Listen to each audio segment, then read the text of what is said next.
నమస్తే, నేను సిరి. కేంద్ర ఆర్థిక శాఖ మంత్రి అమిత్ షా గారు అయితే ఏపీ పర్యటన కోసం ఆదివారం అయితే ఏపీకి రాబోతున్నారు. దీనికి ముందే శనివారం రోజునే తను విజయవాడకు వస్తున్న కారణంగానైతే చంద్రబాబు నాయుడు గారు అయితే విందు ఏర్పాటు చేశారని చెప్పేసి తెలుస్తుంది. సో ఆ విందులో చాలా కీలక నిర్ణయాలు కూడా తీసుకోబోతున్నట్టు కూడా తెలుస్తుంది. మరి దానికి సంబంధించి మరిన్ని విషయాల్ని మనకు తెలియజేయడానికి మనతో పాటు ఉన్నారు ప్రముఖ సీనియర్ జర్నలిస్ట్ దుర్గా కుమార్ గారు. నమస్కారం సార్. నమస్కారం మసిరి, మన వీక్షకులు కూడా. సార్, ఇప్పుడు చూస్తుంటే కేంద్రం నుంచి అయితే ఆర్థిక శాఖ మంత్రి అమిత్ షా గారు అయితే అధికారిక పర్యటన కోసం అయితే ఏపీకి రాబోతున్నారు. సో దీంతోనైతే కొన్ని అంటే ఇప్పటికే అంటే ప్రభుత్వం ఏర్పడి ఇక్కడ ఏపీలో 7 నెలలు కావస్తుంది, దాటిపోయింది. సో ఇక్కడ కొన్ని కీలక నిర్ణయాలు తీసుకోవాలి. ఏదైతే ఈ శనివారం రోజు చంద్రబాబు నాయుడు గారి ఇంటికి వస్తున్నారు కాబట్టి కొన్ని కీలక నిర్ణయాలు కూడా తీసుకుంటున్నారు ఏపీకి సంబంధించి అని కూడా తెలుస్తుంది. సో ఇందులో ఎంతవరకు వాస్తవం ఉందంటారు సార్? ఇప్పుడు మీరు అన్నట్టు అమిత్ షా గారు ఎప్పుడైనా సరే ఆంధ్రప్రదేశ్ పర్యటనకు వస్తున్న సందర్భంలో గతంలో కూడా ఆయన కొంచెం ప్రశాంతంగా వస్తారు. ఒకరోజు ముందుగా రావటం, ఒక్కోసారి తిరుమల వెళ్ళి వెంకటేశ్వర స్వామి దర్శనం చేసుకోవటం, అక్కడే బస్ చేయటం, మళ్ళీ ఆ నెక్స్ట్ డే నుంచి కార్యక్రమాల్లో పాల్గొనడం కూడా జరుగుతుంది. అయితే ఇప్పుడు వస్తున్నది ఏంటంటే, ఇప్పుడు ఈ రెండు కూటమి ప్రభుత్వం కేంద్రంలోనూ ఇక్కడ రాష్ట్రంలో కూడా అధికారంలోకి వచ్చిన తర్వాత ఫ్రీక్వెంట్గా చంద్రబాబు నాయుడు గారు కానీ అమిత్ షా గారు కానీ ఎక్కువగా కలుసుకునే అవకాశం కలగలేదు. దీనికి రకరకాల కారణాలు ఉన్నాయి. అమిత్ షా గారు కూడా చాలా బిజీగా ఉంటున్నాడు ఇప్పుడు చంద్రబాబు నాయుడు గారు ఢిల్లీ వెళ్ళిన టైంలో. అట్లాని అమిత్ షా గారు ఎప్పుడన్నా ఆంధ్రప్రదేశ్ పర్యటనకు వస్తున్నారా అంటే ఆయనకి కూడా కుదరటం లేదు. ఆయనకి కూడా ఒక రకంగా బిజీ షెడ్యూల్లో ఉన్నారు. తర్వాత చంద్రబాబు నాయుడు గారు కూడా ఆర్థిక అంశాల మీద కానివ్వండి, తర్వాత ఇక్కడ జరిగిన పర్యావరణ విపత్తులు, వాతావరణ విపత్తుల వల్ల కానీ, తర్వాత ఇక్కడ వైట్ పేపర్స్ పబ్లిష్ చేయటం, గత ప్రభుత్వంలో జరిగిన అవకతవకలు సరి చేసుకోవటం, తర్వాత ఇలాంటి అంశాల మీద చాలా దృష్టి పెట్టాల్సి వచ్చింది.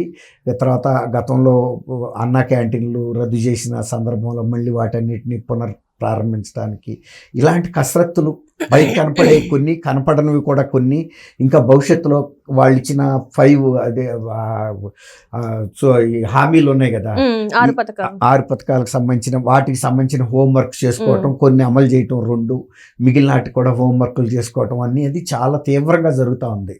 ఈ పరిస్థితుల్లో అమిత్ షా గారిని కలవటానికి పెద్దగా అవకాశం చిక్కలేదు. కానీ ఇప్పుడు 7 నెలలు అయిపోయిన తర్వాత ఇప్పుడు కొన్ని అంశాల మీద కేంద్ర ప్రభుత్వ సహకారం కూడా రాష్ట్ర ప్రభుత్వానికి కావాలి. ఎందుకంటే జగన్మోహన్ రెడ్డి గారి హయాంలో జరిగిన కొన్ని అవినీతి కార్యక్రమాలు ఒక రాష్ట్ర ప్రభుత్వ దర్యాప్తు సంస్థలు చేయలేవు. కేంద్రం నుంచి కూడా సహకారం, కేంద్ర దర్యాప్తు సంస్థల సహకారం కావాలి. మరీ ముఖ్యంగా సిబిఐ అండ్ ఈడీ ఈ 2 సంస్థల సహకారం కావాలి. ఎందుకంటే ప్రధానమంత్రి మోడీ గారు కూడా ఎన్నికల సందర్భంలో ఆంధ్రప్రదేశ్ వచ్చినప్పుడు ఇక్కడ జరుగుతున్న లిక్కర్ కుంభకోణం అనేది మీ రాష్ట్ర స్థాయి కుంభకోణం కాదు, ఇది జాతీయ స్థాయి కుంభకోణం అని చెప్పాడు. అంటే చాలా భారీ ఎత్తున కొన్ని లక్షల కోట్ల రూపాయల కుంభకోణం జరిగింది. ఆ డబ్బులు ఎక్కడికి వెళ్ళినాయి, ఎట్లా వెళ్ళినాయి, ఎవరెవరు బాధ్యులు అనేవి చేయాలంటే సిబిఐ లాంటి పెద్ద దర్యాప్తు సంస్థ కావాలి, ఈడీ లాంటి దర్యాప్తు సంస్థలు కావాలి. ఆర్థిక అంశాల మీద ఈ నిధులు ఎట్లా విదేశాలకు మళ్ళిచ్చారు, అవి ఏ సోర్స్ ద్వారా వెళ్ళి, ఇప్పుడు ఎక్కడ పార్కింగ్ అయినాయి, ఆ డబ్బులు ఎక్కడ ఇన్వెస్ట్ చేశారు, ఎవరికి ముట్టినాయి అనేది తెలుసుకోవాలి. ఇప్పుడు రాష్ట్రంలో కూడా తెలుగుదేశం కార్యకర్తల్లో కానీ ప్రజలు కూడా జగన్మోహన్ రెడ్డి ప్రభుత్వంలో తీవ్రమైన అవినీతి జరిగిందనేది ఫస్ట్ జడ్జిమెంట్ ఇచ్చిందే ప్రజలు. వాళ్లే గ్రహించారు ఈ ప్రభుత్వం పరిపాలనకు పనికిరాదు, ఈ ప్రభుత్వంలో మనం బ్రతకజాలం అనే నిర్ణయానికి వచ్చిన తర్వాతే 151 స్థానాలు గతంలో ఇచ్చినప్పుడు ఇప్పుడు 11 స్థానాలకు తీసుకొచ్చారు. వాళ్ళు ఖచ్చితంగా నమ్మారు. ఇప్పుడు ఈ అవినీతి చేసిన నాయకుల్ని శిక్షించాలని కూడా తటస్థులైన ప్రజలు కూడా కోరుకుంటున్నారు. అట్లాగే కూటమిలో సభ్యులుగా ఉన్న రాజకీయ పార్టీల కార్యకర్తలు, నాయకులు కూడా కోరుకుంటున్నారు. ఎందుకంటే వీళ్ళందరూ కూడా బాధితులే. వీళ్ళందరి మీద కూడా హింస, పోలీసులతో దాష్టికాలు చేశారు, అక్రమ కేసులు పెట్టారు. తర్వాత విపరీతమైనటువంటి ఆర్థిక దోపిడీ లిక్కర్ రూపంలో జరిగింది, శాండ్ రూపంలో జరిగింది, తర్వాత మైన్స్ రూపంలో జరిగింది. ఇప్పుడు శాండ్ విషయంలో కూడా ఇప్పుడు కేంద్ర పర్యావరణ శాఖ వాళ్ళ సహకారం కూడా కావాలి. ఎందుకంటే ఈ శాండ్ మైనింగ్ అనేది నిబంధనలకి అతిక్రమించి భారీ ఎత్తున చేశారు. అంటే పరిమితమైన లోతులో మాత్రమే నదీ తీరాల్లో తీయాలి. అలా తీయలేదు. వీటిని ఒక కార్పొరేట్ కంపెనీలకు ఇచ్చేశారు.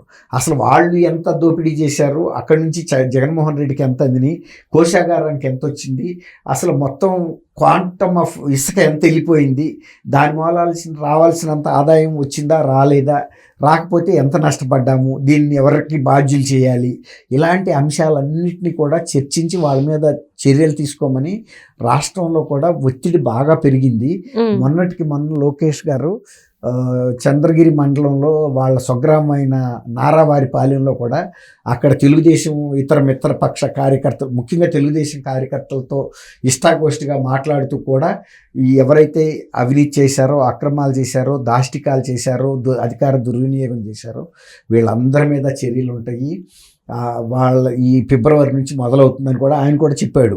అంటే ఇప్పుడు ఇవాళ అమిత్ షా గారు వచ్చినప్పుడు వీళ్ళు కోరేది ఏంటంటే కేంద్ర ప్రభుత్వం కూడా ఇప్పుడు వరకు మీ బిజీలో మీరు ఉన్నారు, మా బిజీలో మేము ఉన్నాము, కానీ దోషుల్ని ఇంకా కూడా శిక్షించకపోతే కేంద్ర దర్యాప్తు సంస్థలు కూడా ఇందులోకి దిగి క్షుణ్ణంగా దర్యాప్తు చేసి వాటి వివరాలను ప్రజల ముందు పెట్టి కేసులు ఫైల్ చేయకపోతే కూటమి ప్రభుత్వంలో ఉన్న పార్టీల మీద విశ్వసనీయత తగ్గిపోద్ది ప్రజల్లో. కాబట్టి మనం కాపాడుకోవాల్సిన అవసరం ఉంది అనేది అమిత్ షా గారికి చెప్తారు. అమిత్ షా గారి నుంచి కొన్ని స్పష్టమైన హామీలు కూడా పొందుతారు. అమిత్ షా గారి దృష్టికి తీసుకెళ్ళటం వలన ఆయన స్వాధీనంలో ఉండే ఈ దర్యాప్తు సంస్థలకి తగిన ఆదేశాలు ఇచ్చి ఎవరైతే బాధ్యులైన వ్యక్తులు ఉంటారో వారి మీద చర్య తీసుకోమంటారు. రెండోది ఇంకోటి ఏంటంటే నిన్నటికి నిన్న చంద్రబాబు నాయుడు గారి బెయిల్ మీద ఉన్నాడని చెప్పి స్కిల్ డెవలప్మెంట్ కేసులో ఒక జర్నలిస్ట్ ద్వారా సుప్రీంకోర్టులో ఆ బెయిల్ని రద్దు చేయమని, అది శాశ్వత బెయిల్, మధ్యంతర బెయిల్ కాదు, అయినా కూడా రద్దు చేయమని వెళ్ళారంటే దాని వెనకాల ఏ రాజకీయ పార్టీ ఉందో అందరికీ తెలుసు. అలాంటి పనులు చేస్తున్నప్పుడు 12 ఏళ్ల నుంచి మధ్యంతర బెయిల్ మీద ఉన్న జగన్మోహన్ రెడ్డి మీద కూడా మీరు వెంటనే విచారణ ప్రారంభించమని కూడా అడుగుతారు. తర్వాత డే టు డే బేసిస్ మీద కూడా విచారణకి మీరు ఒక డిజిగ్నేటెడ్ కోర్టు పెట్టండి, బెయిల్ రద్దు చేయించమని సిబిఐ ద్వారా పిటిషన్ పెట్టండి. ఇలాంటి అంశాలను కూడా ఆయన దృష్టికి తీసుకొచ్చే అవకాశం ఉంది. ఎందుకంటే వీళ్ళు పెద్ద మనిషితనంగా వెళ్తే ఎవరో జర్నలిస్టుల ముసుగులో వెళ్ళి చంద్రబాబు నాయుడు గారి మీద ఇంత సమస్యలు సృష్టిస్తున్నప్పుడు వీళ్ళు మరి అక్కడ అవతల వ్యక్తి మధ్యంతర బెయిల్ మీద ఉన్న వ్యక్తి మీద మరి ఆ కేసు విచారణలు త్వరగా పూర్తి చేయాల్సిన బాధ్యత కూడా ఉంది. ప్రజలు కూడా ఎదురు చూస్తున్నారు. ఇప్పుడు కూటమి ప్రభుత్వం కూడా అధికారంలోకి వచ్చింది కాబట్టి కూటమి ప్రభుత్వం మీద కూడా ఆ బాధ్యత ఉంది. కాంగ్రెస్ ప్రభుత్వం అంటే వాళ్ళకి రెండు ఒకే డిఎన్ఏ అని చెప్పేవాళ్ళు గతంలో, కాబట్టి అప్పుడు తప్పించుకున్నారు. మరి ఇప్పుడు బీజేపీకి జగన్మోహన్ రెడ్డి పార్టీకి ఏమి సంబంధం లేదు. ఇప్పుడు కూటమిలో గతంలో పరోక్షంగా అయినా సపోర్ట్ ఇచ్చింది, పరోక్షంగా సంబంధాలు ఉండేవి. ఇప్పుడు డైరెక్ట్ గా తెలుగుదేశంతో కూటమికి సంబంధం, వీళ్ళందరూ కూడా పొత్తులో ఉన్నారు కాబట్టి జనసేన ఇప్పుడు కూడా తీసుకోకపోతే బీజేపీ ప్రతిష్ట కూడా దెబ్బతింటది. కాబట్టి ఈ అంశాలన్నింటినీ కూడా అమిత్ షా గారి దృష్టికి తీసుకురావటం, ఇద్దరు అరమరికలు లేకుండా చర్చించుకునే అవకాశం ఉంది. అట్లాగే కేంద్రం నుంచి ఎలాంటి నిధులు ఇంకా ఇతరత్ర సహకారం అందించాలి రాష్ట్ర ప్రభుత్వానికి అనే అంశాలను కూడా అమిత్ షా గారి దృష్టికి తీసుకెళ్తారు. ఎందుకంటే ప్రధానమంత్రి గారు బిజీగా ఉన్నా కూడా అమిత్ షా గారు కూటమి ప్రభుత్వంలో చాలా కీలకమైన వ్యక్తి, బీజేపీ పార్టీలో కూడా అత్యంత కీలకమైన వ్యక్తి. ఒకవేళ రాబోయే రోజుల్లో ప్రధాని కూడా అయ్యే అవకాశమే అమిత్ షా గారికి ఎక్కువగా. Right sir, right. Thank you so much. Thank you అమ్మ సిరి, మన వీక్షకులు.